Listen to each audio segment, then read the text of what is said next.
नमस्कार. नमस्कार. आदरणीय रामराव बापू महाराजांनंतर आपण भोरागडच्या गादीचा सन्मान राखला आणि या गादीवर तुम्ही बसलात आणि अतिशय सक्षमपणे या धर्मपीठाची आपण गादी सांभाळत आहात. तर या संदर्भामध्ये आमच्या प्रेक्षकांना किंवा बंजारा समाजच नाही तर इतरही समाजातील सर्व हिंदू धर्माला या परंपरेचा काय आहे इतिहास या संदर्भामध्ये तुम्ही आमच्या प्रेक्षकांना सांगावं अशी इच्छा आहे माझी आणि सर्व प्रेक्षकांनाही ते आवडेल. जय सेवालाल, जय मर्यामा, जय रामराव बापू. पोहरादेवी हे बंजारा समाजाची काशी आहे. या पवित्र स्थानावर देशभरातून सर्व भाविक भक्त लोक दर्शनासाठी आशीर्वादासाठी येतात. संत सेवालाल महाराजाला 8 पिढी झाले. संत सेवालाल महाराजांचे वडील भीमा नायक, हेमा नायक, खेमा नायक हे 3 भाऊ होते. भीमा नायक हे महाराष्ट्रामध्ये आहे, खेमा नायक हे आंध्र प्रदेशमध्ये आहे, हेमा नायक हे कर्नाटकमध्ये आहे. आम्ही सर्व एकाच परिवाराचे आम्ही बंजारा समाज आहोत. आम्हाला सर्व देशामध्ये वेगळ्या कॅटेगरीनुसार आम्हाला समाजाला ओळखतात. महाराष्ट्रामध्येही संत भीमा नायक यांचे चिरंजीव भीमा नायक यांचे अस्तुरी धरमणी माता हे संत भीमा नायकाला संतती नसल्यामुळे कर्नाटक स्टेटमध्ये महाराजांनी तपश्चर्या केलेत. महाराजांनी सेवालाल महाराजांचं त्या ठिकाणी जन्म झालं. सेवालाल महाराज भीमा नायकाला 12 वर्ष संतती नसल्यामुळे त्यांनी तिथं साक्षात महाराजांनी भक्ती केली. त्या भक्तीमुळे महाराजाला देवी प्रसन्न झाली. देवी प्रसन्न झाल्यावर काही दिवसानंतर भीमा नायकाला मोठा मुलगा म्हणजे संत सेवालाल महाराज जन्माला आले. सेवालाल महाराज जन्माला आल्यावर काही दिवसानंतर 10 ते 11 वर्षाच्या नंतर सेवालाल महाराजाला साक्षात श्री मर्यामा, सरसीकोटा मर्यामा म्हणतात, ती देवी महाराजाला प्रसन्न झाली. आणि महाराज हे गौरक्षक होते. भीमा नायक गौरक्षक होते. त्यांच्याकडं 3755 गायी होती, 360 घराची वस्ती होती. 60 नायक. आमच्या बंजारा समाजामध्ये नायक म्हणजे सर्व तांडाला घेऊन चालणारा नायक आणि कारभारी. तो तेव्हापासून हा नायक कारभारीचा परंपरा चालू आहे. मग महाराजांनी त्यांना संतती झाल्यावर त्यांना देवी साक्षात प्रसन्न होती. देवीचा आदेश निघालं की महाराज तुम्ही देशभरामध्ये भ्रमण करून सर्व देशामध्ये व्यापार या व्यवसायाने तुम्ही गहू, तांदूळ, मीठ हे सर्व महाराजांनी कर्नाटकवरून गायीवर गोणी म्हणतात, गोणी टाकून महाराजांनी देशभर कर्नाटकवरून आंध्र प्रदेशमध्ये आले. ज्या ठिकाणी अनंतपूर जिल्ह्यामध्ये गुत्ती म्हणतात, गुत्ती बळारी, त्या ठिकाणी महाराज काही दिवस वसवीत केलेत. त्या ठिकाणी महाराजांचे जे मोठे भक्त होते ते मिठू भुक्या, त्या ठिकाणी मिठू भुक्या राहायचे. त्या ठिकाणी महाराज 11 वर्ष राहिलेत. तिथून मग महाराज मिठू अनंतपूरवरून निजामाबादला आलेत. निजामाबादवरून तिथं नवी पेठ बसी, त्या ठिकाणी महाराजांचे सर्व हैदराबादचे जे बादशाह होते त्यांची शेती होती. त्या शेतीमध्ये सर्व गुरंढोरं आपले सर्व ते गहू तांदूळ खाऊन घेतले. त्या राजाला माहीत झालं की असा का हे कोण आहे बॉ संत, आपले सर्व नुकसान झालं, आता याचं नुकसान भरपाई कोण देईल. त्यावेळेस राजाने हैदराबादवरून 2 शिपाई पाठवले. त्या शिपाईचे नाव होते सोमाभंगी आणि केसाजंगी. 2 शिपाई येऊन महाराजाला विचारपूस केलं. महाराजाच्या साक्षात जे लोक होतेत ना त्या लोकांना विचारपूस केलं की हे असं काय आहे. तर त्या लोकांनी सांगितलं की हे बंजारा समाजांचे गुरु आहे, यांना देवी प्रसन्न आहे. हे देशभरामध्ये तुमचं काही जर नुकसान झालं असेल तर आम्ही तुम्हाला परत देऊ शकतो, तर एवढी शक्ती तुमच्यापाशी आहे का. तर हो, असं आमच्या सोबतच्या लोकांनी त्यांना होकार दिलं. त्या काही कारणास्तव तिथं हैदराबादला हे कॉलरा महामारीची साथ चालू होती हैदराबादला. हैदराबादच्या बादशाहांनी दुसऱ्या दिवशी शिपाईला पाठवलं. शिपाईला सांगितलं हे संत आहे ना आहे याची परीक्षा बघण्याकरिता 1.25 क्विंटल मिठाईमध्ये झेर टाकून महाराजाला प्रसाद रूपी राजांनी महाराजाला प्रसाद रूपी पाठवलं. अच्छा. महाराजांनी आमचे जे भस्म असते त्याच्यात ते भस्म टाकून महाराजांनी सर्व गायी ढोरं वासराला खायला दिले. त्या ठिकाणी महाराजांनी झेर पचवलं. असं साक्षात जे आता आमच्या भजन रूपाने जे लोक म्हणतात नाही, सेवालाल महाराजांनी झेर पचवलं बा, तर त्या ठिकाणी महाराजांनी झेर पचवलं. मग एवढं झेर पचवल्यावर त्या राजाला एकदम आश्चर्य झालं. बरोबर. तर बा खरोखरच बा आपल्या हैदराबादमध्ये हे जे कॉलरा चालू आहे, महामारी साथ चालू आहे, हे जर समजा नष्ट झाले तर आम्ही खरोखर सेवालाल महाराजाला महाराज असं मानू. मग महाराजाच्या सोबत आमच्यामध्ये ते नात्यावर्त्या म्हणतात, म्हणजे जाधव परिवारचे लोक, नात्यावर्त्यांनी महाराजाला घोडेस्वार करून हातात लग्गी म्हणजे झेंडा निशाण घेऊन 5 पंच साक्षात घेऊन महाराज हैदराबादला गेले. तर हैदराबादचे जे बादशाह होते त्यांना माहीत होतं की आता हे एवढं संत आपल्या घरी जर येत असेल तर आपला हे काही आपल्याला नमस्कार करणार नाही. तर त्याच्यासाठी त्यांनी असंच आपण जसं आता इथं बसून आहोत तसे त्यांनी 2 महाराजांचे आसन तयार केलेत. त्यांचं जे मेन द्वार होतं ना, ते द्वार त्यांनी छोटं द्वार केलं की महाराज ते आपल्या द्वारमध्ये झुकून अंदर यावं अशी त्यांची कल्पना. ज्यावेळेस महाराजांचे जे बॉडीगार्ड होते नात्यावर्त्यांनी ते पहिला पाऊल घरात ठेवल्याबरोबर दरवाजा एकदम मोकळं झालं.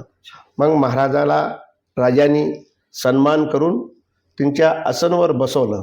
आसनवर बसून त्यावेळेस महाराजांचं फोटो होतं. ते फोटो काही महाराजांनी खूप त्यांच्यानंतर रामराव बापून ते खूप काही ते कोशिश केलं पण ते काही फोटो मिळाले नाही. पण काही दिवसानंतर तो फोटो नंतर मिळालेला आता सध्या देशभरामध्ये तो प्रसिद्ध आहे.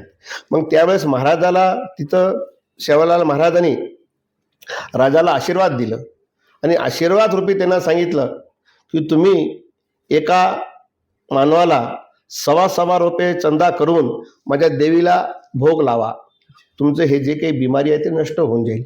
मग महाराजांनी साक्षात तिथं प्रसाद करून होम हवन करून त्या ठिकाणी दुसऱ्या दिवसापासून तो बिमारी नष्ट झाली. त्यावेळेस त्या हैदराबादच्या बादशाहांनी महाराजाला हत्ती, ऊंट, घोडा, इटा, पट्टा, ढाल, तरवार असे महाराजाला गर्व केलं, भेट देऊन त्यांचं सन्मान केलं. मग ते बी आता सध्या आमच्यापाशी आहेत. आता ते बाकीचे जे वस्तू आहेत ते निर्जीव झालेत, बाकीचे जे आहेत ते आहेत मंदिरामध्ये.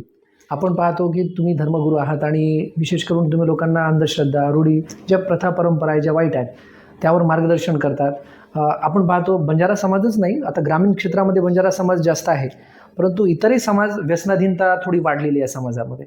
तर त्यामध्ये ग्रामीण भागातील बंजारा समाज असो किंवा इतरही समाज असो त्यांना तुम्ही काय आवाहन कराल? आम्ही बंजारा समाजामध्ये धर्मरक्षणासाठी आमचे आजोबा परशुराम महाराज, आमचे काका धर्मगुरू रामराव बापू हे सर्व देशभरामध्ये भ्रमण करून की व्यसनापासून तुम्ही नष्ट राहा. महाराजांचं आज बी आमचं लिखाण स्वरूपामध्ये आहे की बिडी, तंबाखू, चुटा, गांजा, शराब पिना नाही, मुलीचा पैसा खाऊ नये, गायी कसाबाला विकू नये, नसाब करू नये, असे महाराजांनी सर्व देशभरामध्ये प्रचार स्वरूपी केलेला आहे. तर आज या देशामध्ये महाराजाच्या ज्या ज्या लोकांनी त्यांचं अमृतवाणी ज्यांनी लोकांनी घेतलेलं आहे ते लोक सुखी आहे. ज्या लोकांनी आता काही लोक राहतात सर्व काही सारखं राहत नाही, काही ज्या लोकांनी जे नाही ऐकलं असेल ते थोडंसं त्यांच्या दुर्दैवाने नष्ट झालेलं आहे. पण आम्ही सर्व देशभरामध्ये भजन रूपाने सर्व लोकाला समाजाला आम्ही जागृत करत असतो. आमची हे परंपरा आहे. सेवालाल महाराज हे बालब्रह्मचारी होते, त्यांच्यानंतर संसारिक गादी चालली. सेवालाल महाराजांचे वडील हापा नायकांचा मुलगा सुकालाल महाराज, सुकालाल महाराजांचा मुलगा कसरसिंग महाराजांचा मुलगा रतनसिंग महाराजांचा मुलगा परशुराम महाराज यांनी जलजलाट भक्ती केली, सार संसार करून भक्ती केली.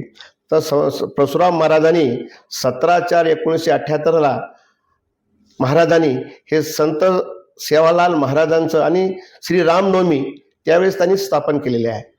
अच्छा. तेव्हापासून हे रामनवमीला आम्ही रामाला मानत असतो आणि राम जन्माला मानत असतो आम्ही. तेव्हापासून तो राम जन्म मानत असतो आम्ही.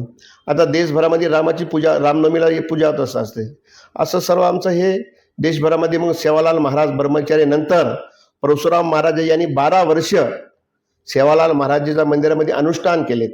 12 वर्ष अन्न त्याग करून, संसाराला त्याग करून सेवालाल महाराजांच्या मंदिरामध्ये उपोषण केलेत. त्यावेळेस काही लोक महाराजाला देणगी स्वरूपात जे काही भेट द्यायचे ते भेट ते महाराज अग्नीमध्ये सोहा करायचे.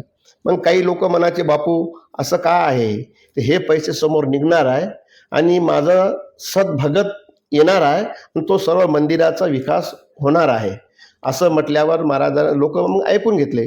मग काही दिवसानंतर परशुराम महाराज श्री रामनवमीच्या दिवशीच त्यांनी एक पत्र लिहून ठेवलं की रामनवमीच्या दिवशी तप ही शेवटची भेट, मी रामनवमीच्या दिवशी स्वर्गवास होणार. पण जसं आता महाराजांसोबत जे लोक राहायचे त्या लोकांनी महाराजाला आराधना केली की महाराज तुम्ही रामनवमी स्थापन करून रामनवमीच्या दिवशी जर तुम्ही गेले तर आम्ही किती दुःखामध्ये आहोत. मग तुमचं काय आदेश आहे, तर आम्हाला 1 महिन्याचा टाईम द्या. मग महाराजांनी देवीला आराधना करून चैत्र शुद्ध श्री रामनवमी असते, वैशाख अष्टमीला महाराज शिव झालेत. अच्छा. असे त्यांचे साक्षात ते मनोरूपी होते. मग महाराजांनी रामराव महाराजाला त्यावेळेस मग त्यांचे ते शिव झाल्यावर तर आमच्या 5 भावांनी महाराजाला गादीवर बसवलं आणि रामराव महाराजाला गादीवर बसवलं तेव्हा त्यांच्या वडिलांनी सांगितलं होतं की सेवालाल महाराज बाल ब्रह्मचारी होते, याच्यानंतर ब्रह्मचारीच गादी चालणार आहे. आणि रामराव महाराजाला ब्रह्मचारी रूपामध्ये गादीवर बसून महाराजांनी गादीवर बसवल्यावर 12 वर्ष महाराज मौन धारण केलेत, 12 वर्ष अग्नी अनुष्ठान केलेत. सेवा देवीच्या मंदिरामध्ये होमाजवळ बसून 12 वर्ष अग्नी अनुष्ठान केलेत आणि 12 वर्ष बालपण, असं 36 वर्ष महाराजांनी तपश्चर्या केल्यावर देशभर भ्रमण करून सेवालाल महाराजांनी गौरक्षावर धर्मप्रचार केलं. महाराजांनी स्वतः पायी गाडी घोडा घेऊन देशभरामध्ये महाराज रामराव महाराजांनी समाजाला जागृत केलं. हा जो समाज आहे हा रणाखोळात राहणारा समाज होते. या समाजाला दिशा देशासाठी प्रत्येक आंध्र, कर्नाटक, महाराष्ट्र, मध्य प्रदेश, गुजरातमध्ये सेवालाल महाराजांचं मंदिर, देवीचं मंदिर, सेवालाल महाराजांचं जगभरात जर त्यांनी नाव रोशन केलं असेल तर रामराव महाराजांनी केलं. तर आज देशभरामध्ये रामराव महाराजांचं नाव त्यांच्या गादीवर लोक अशा परिस्थितीत ओळख घेतात. महाराजांनी प्रत्येक ठिकाणी केलं. मग महाराजांनी समाजासाठी खूप काही प्रयत्न केले. देशाचे पंतप्रधान, मुख्यमंत्री, सर्व देशांना महाराजांनी आग्रहाने संत असल्यावर बी संत असल्यावर संताचं काम आशीर्वाद द्यायचं, पण समाजासाठी चांगलं होण्यासाठी तर आपल्याला तर कोणातरी साथ घ्यायला लागेल. तर महाराजांनी खूप काही सर्व आमदार, मुख्यमंत्रीला, आजपर्यंत बरेचसे पंतप्रधान, राष्ट्रपतीला महाराजाला भेटून की माझ्या समाजाला न्याय मिळण्यासाठी महाराजांनी खूप काही प्रयत्न केले, कोशिश केली. ज्यावेळी धर्मगुरू हे राजकारणात उतरतात त्यावेळी श्रद्धा कमी होते असे काही टीकाकार म्हणतात. आणि विशेष म्हणजे तुम्ही ज्यावेळी विधान परिषदेमध्ये तुमची निवड झाली, बऱ्याच लोकांनी टीका केली की धर्मगुरू हे पद त्या विधान परिषदेच्या आमदारापेक्षा मोठा आहे.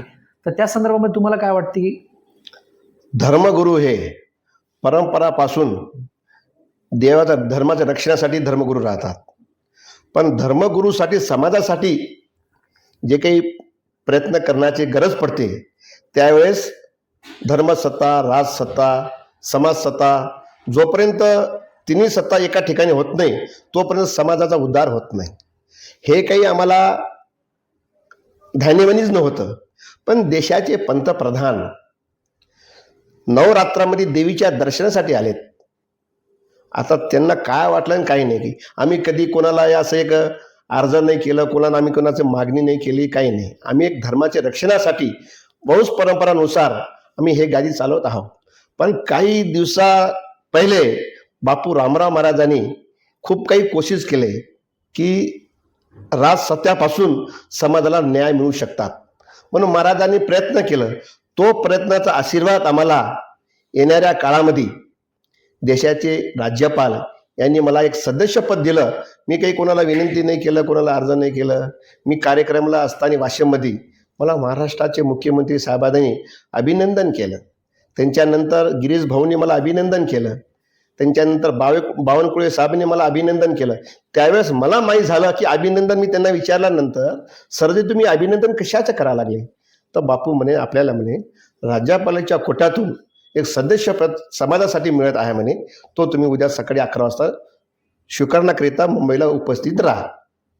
म्हणजे आता तर आता आता तो जो सदस्यपद मला मिळालेला आहे तो माझा नाही आहे. तो टोटल बंजारा समाजाचे जेवढे काही 10 कोटी 12 कोटी जे काही समाज असेल त्या समाजाचा पद आहे, तो माझा नाही आहे. पण मला एवढंच आहे, मी एक समाजाचा प्रतिनिधी आहे, धर्मगुरू आहो. माझ्या समाजासाठी जे काही अडीअडचण आहेत, जे काही समाजांचे प्रश्न आहेत ते सॉल्व्ह करण्याकरिता हे मला संधी मिळालेली आहे. मी राजकारणापासून मला काही याची काही आवश्यकता नाही आहे. स्वयं माझा धर्म, आमच्या बंजारा भाषेमध्ये म्हणतात, लागो भोग धाटो रोग, म्हणजे रोग दूर होऊ शकते असं आमची भावना आहे. पण आज चालून मिळालं तर माझ्या समाजाची लोक, बरेचसे लोक आनंदामध्ये आहे. आता समाज आहे, कमी जास्त होत असते, पण काही ते 95% लोक याला त्यांचं सहमती आहे. आता काल आमच्या इथं आता सध्या गुरु तेग बहादूर साहेबांचे 350वे शाहिदी कार्यक्रम चालू आहे नांदेडमध्ये. आम्हाला माननीय मुख्यमंत्री साहेबांनी आदेश दिला 2 दिवसाच्या पहिले, तुम्ही गृहमंत्रीला भेटून ताबडतोब त्यांचा प्रोग्राम घ्या. आम्हाला 2 घंट्यामध्ये देशाचे गृहमंत्रीचं आम्हाला त्यांच्या बोलणं झालं आणि त्यांना आम्ही निमंत्रण दिलं. त्यांनी आमचं निमंत्रण स्वीकारलं. आम्ही जर समजा हे सत्ता जर आमच्याकडे नसते तर आम्हाला कोण ओळखत होतं? रामराव बापूला पण काही लोक ओळखायचं नाही, आता होते, पण सत्ता असल्यावर ओळखू शकतात. म्हणून सध्या आम्ही सत्यावरच आमच्या समाजाचा न्यायासाठी आम्ही प्रयत्न करणार आणि न्याय मिळण्यासाठी रामराव बापूचं जे काही अपूर्ण काम आहे तो पूर्ण करण्याकरिता राज्यपालांनी आम्हाला हे पद मिळालेलं आहे. आम्ही ते समाजाचं कार्य करणार आहोत. आता या सर्वांमधून तुम्ही राजकारणात उतरलात, आता याच्यातून तुम्हाला काय वाटते की मतदार निर्माण होतील, की तुमच्या धर्मगुरूच्या माध्यमातून भक्त निर्माण व्हायला पाहिजे, की मतदार निर्माण होतील? आणि विशेष करून जो तुमचा समाज आहे, बंजारा समाज आहे, हा बीजेपीकडे थोडासा झुकलेला आहे का, किंवा बीजेपीकडे थोडंसं तुम्हाला आवडते का बीजेपी पक्ष? बीजेपी म्हणजे हे जे आहे पक्ष आहे ना, पक्षाचं नाही आहे. हा जो सनातन हिंदू धर्म आहे, या धर्माला, साधू संताला मानणारा हा बीजेपी पक्ष आहे. आम्ही संत लोक आहोत. आम्हाला आजपासून नाही, हे जे काही बीजेपीच नाही, जे काही समजा आता काँग्रेसचे ते लोक आम्हाला म्हणतात, आम्हाला सर्वच पक्षाचे म्हणतात. ज्यावेळेस आम्ही आमच्या पोरादेवीला उद्धवजी ठाकरे साहेब आले, बरेचसे लोक, शरद पवार येऊन गेलेत, अजित पवार साहेब येऊन गेलेत. आजपर्यंत आमच्या इथं शंकरराव चव्हाण गृहमंत्री असताना दोन्ही मंदिराचे कळस परिमलाताई टोपले आणि शंकरराव चव्हाण 1978 मध्ये दोन्ही मंदिराचा कळस लावलेला आहे. आम्ही सर्व समाज आहे, आमचा जो समाज आहे सर्व पक्षाला मिळून असतो, पण आम्हाला न्याय मिळण्यासाठी राज्यपालांनी दिलेला आहे. ओके. आता आपण पाहतो की ज्यावेळी आपला समाज एवढा मोठा समाज आहे, या समाजामध्ये आपण पाहतो ज्यावेळी पोरादेवीला येते तो आम्हाला असं वाटते, किंवा इतर समाजालाही असं वाटतं की पोरादेवीमध्ये बळी प्रथा मोठ्या प्रमाणात आहे. या संदर्भामध्ये तुम्ही समाजाला काय सांगाल, की ते काय रहस्य आहे त्याचं, की खरंच बा माता प्रसन्न होते की त्या बळीमुळे? बळी प्रथा आणि सोबत यावर आपल्या सेवालाल महाराजांचे काय विचार होते? सेवालाल महाराज हे बाल ब्रह्मचारी होते. ते अन्न त्याग करत होते. त्यांना रामराव महाराज पण अन्न त्याग होते. देवी हे जे आहे, आम्ही देवी भक्त आहोत. देवी सोबत जे लोक राहणारे 52 भेरू 64 जोगणी, म्हणजे देवीची जे सेवा करणारे जे भक्त लोक आहे, हे त्यांचा भोग आहे. देवीला आम्ही भोग मिष्टान्न भोग देत असतो. आम्ही देवीला खीर, मालपोहा, शिरा असा आम्ही देवीला भोग देत असतो. बलिदान हे जे प्रथा आहे तो देवी सोबत जे लोक असतात ना, आता भोप्या लोक म्हणतात आपण, भोपे लोक, तसं देवी सोबत नाही का 52 भेरू म्हणजे 64 जोगणी हे जे लोक होते हे ते देवी सोबत राहायचे. त्यांचं ते भोग आहे. ते जे भोग आहे ते देवीच्या मंदिरात होत नाही, तो बाहेर होत असते. आम्ही नवरात्रामध्ये सर्व देशभरामध्ये नवरात्र 9 दिवस लोक उपवास करतात. 9 दिवस महाराजांच्या नावाने, देवीच्या नावाने घरामध्ये तुपाचा दिवा चालू असतात. दोन्ही नवरात्र चैत्र नवरात्र आणि घटस्थापना नवरात्र, ह्या दोन्ही नवरात्राला मी मानत असतो. पण जे काही आमचे जे भक्त लोक आहेत ते देवीला भोग म्हणून ते करतात. अच्छा. आणि शीख धर्माच्या संदर्भामध्ये तुमची खूप जवळीकता आहे बंजारा समाज आणि शीख धर्माच्या संदर्भामध्ये. ते काय रहस्य आहे याच्या संदर्भामध्ये? शीख धर्म बंजारा समाजामध्ये, आमचं जे बंजारा समाज आहे, शिखापासून जे काही आमचं नातं आहे ते गुरु गोविंद सिंग पासून तर गुरु गोविंद सिंग जेव्हा नाही का आमचे काही लक्काशाह बंजारा, मकनशाह बंजारा असे हे बंजारा समाज जे लोक होते ना ते शीख सोबत जुळून होते.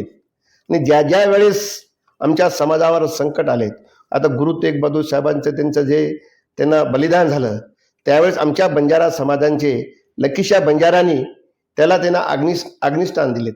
त्यांना अग्निष्ठान देण्यासाठी त्यांना खूप काही विघ्न आलेत. त्यावेळेस त्यांनी त्यांच्या बैलगाडीमध्ये महाराजांचा अंत घेऊन त्यांनी घरामध्ये अग्नी दिलेत.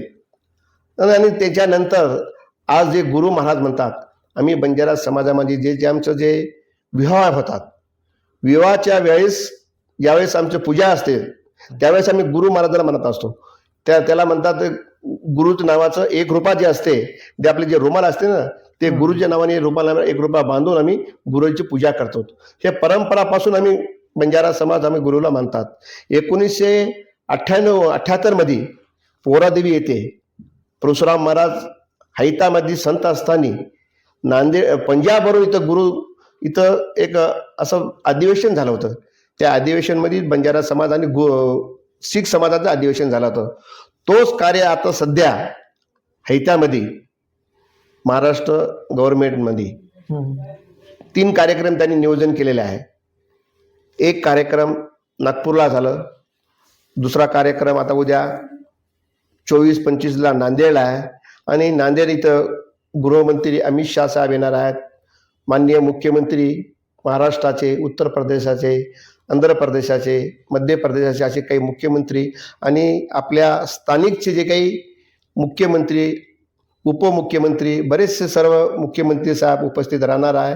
आणि त्याच्यानंतर 17 आणि 18 फेब्रुवारीला मुंबई इथं देशाचे पंतप्रधान त्या ठिकाणी येणार आहे. चालणारा 9 समाजांचा कार्यक्रम आहे.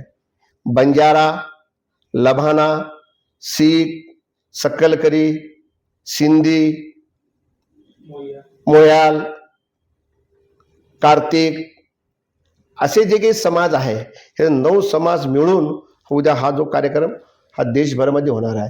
हा कार्यक्रम होण्याचा उद्देश एकच की सर्व समाज भक्तिभावान राहा. गुरु महाराजांचे लोक आता शीख समाज आहे, त्यांची देवावर केवढी भक्ती आहे. आणि आमचे लोक कधी कधी देवाला विसरू नये म्हणून की हे गुरु महाराजांची भक्ती जसे करतात तसंच पण तुम्ही तुमचे जे गुरु आहे त्याची भक्ती करा.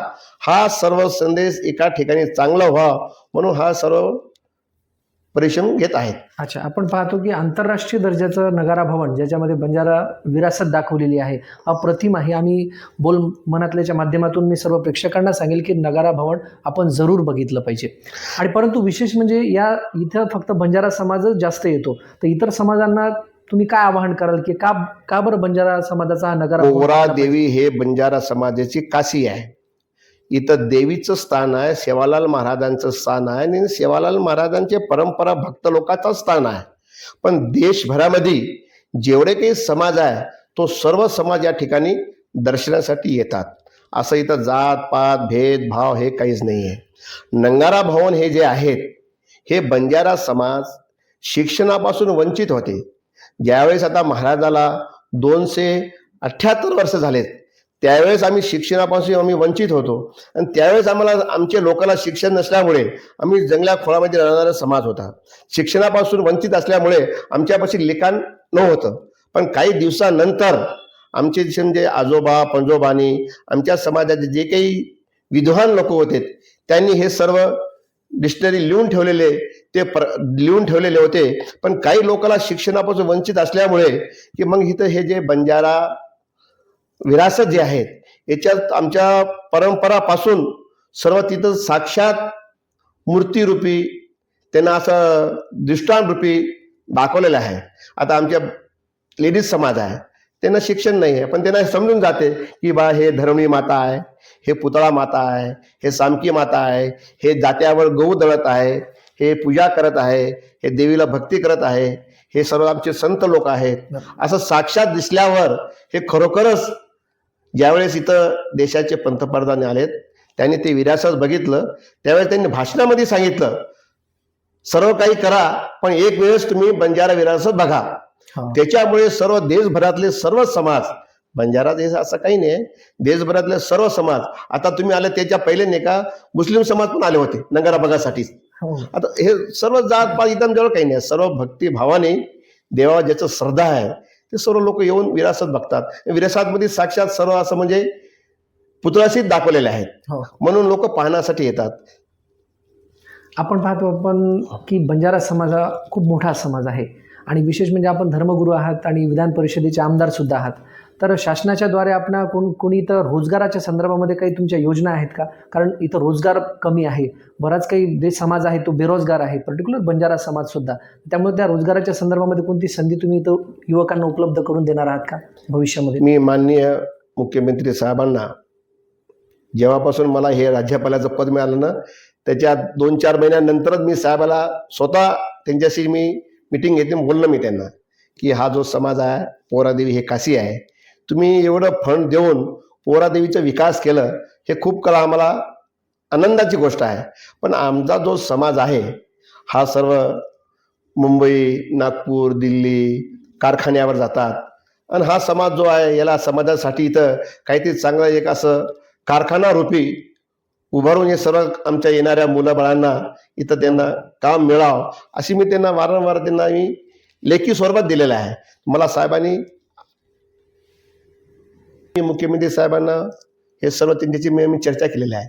2 वर्षाच्या पहिले जळगाव जामदमध्ये बंजारा समाजाचं एक बंजारा आणि लबाना समाजांचा कुंभमेळा आयोजित करण्यात आले होते. त्या ठिकाणी देशभरातले साधू संत त्या ठिकाणी आमच्या कार्यक्रमाला उपस्थित होते आणि त्या कार्यक्रमाचे अध्यक्ष मी स्वतःच होतो.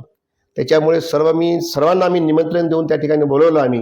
पण हा समाज ज्यावेळेस तो कुंभमेळा झालं तेव्हापासून आमच्या समाजावर सर्व देशभरातले सर्व जगद्गुरू, सर्व संत, सर्व राजकीय लोक जास्तीत जास्त आमच्यावर फोकस झालेले आहे.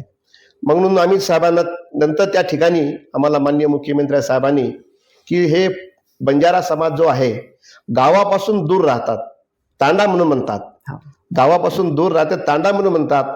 तांड्याच्या सोयी सुविधासाठी महाराष्ट्र सरकारने 30% आणि केंद्र सरकारने 70% असे 100% फंड प्रत्येक तांड्यामध्ये रोड, पाणी, शमशानभूमी, एक असं संत रामराव महाराजांचा कट्टा असं उभारण्याकरिता आम्हाला महाराष्ट्र सरकारने निधी दिलेली आहे. आता हे पोहरादेवी आजपर्यंत देशभरामध्ये सरकार कोणत्याच सरकारने संस्थांना निधी दिलेली नव्हती. पण हे जो सरकार आहे ना त्यांनी मी रामराव बापू पण मी पण स्वतःच आमचे जे काही माननीय मुख्यमंत्री साहेब, सरसंचालक मोहनजी भागवत साहेबांना आम्ही वारंवार त्यांना हे निवेदन द्यायचं की पोहरादेवीचा चांगला विकास करून द्या. पोहरादेवीचा आमचे सुनील देशपांडे, शरदरावजी ढोले, महेंद्रजी रायचुरे साहेब हे जे सर्व संघाचे कार्यकर्ते होते हे आमचे जुनेच त्यांचा संबंध आहेत. कमसे कम 40 वर्षापासून आमचं संघ परिवारासोबत आमचं संबंध आहे. त्याच्यामुळे एवढ्या वर्षापासून महाराज आपल्यासोबत आहे म्हणून हा गावाचा विकासासाठी आम्ही वारंवार सांगायचे. तर 2 वर्षाच्या पहिले ज्यावेळेस नागपूरला अधिवेशन होतं त्या अधिवेशनमध्ये आम्ही मीटिंगमध्ये होतो. त्या मीटिंग झाल्यावर माननीय मुख्यमंत्री साहेबाला लगेच तिथं सुनील देशपांडे आणि सर्व संघ परिवारांनी फोन लावला की महाराज तुमच्याकडे या लागले, महाराजाला तुम्ही तारीख फिक्स करा आणि फंड घोषित करा. त्यावेळेस आम्हाला 700 रुपये फंड देऊन आज हे पोहरादेवीचं एवढं हे विकास चालू आहे. आता बोल म्हणत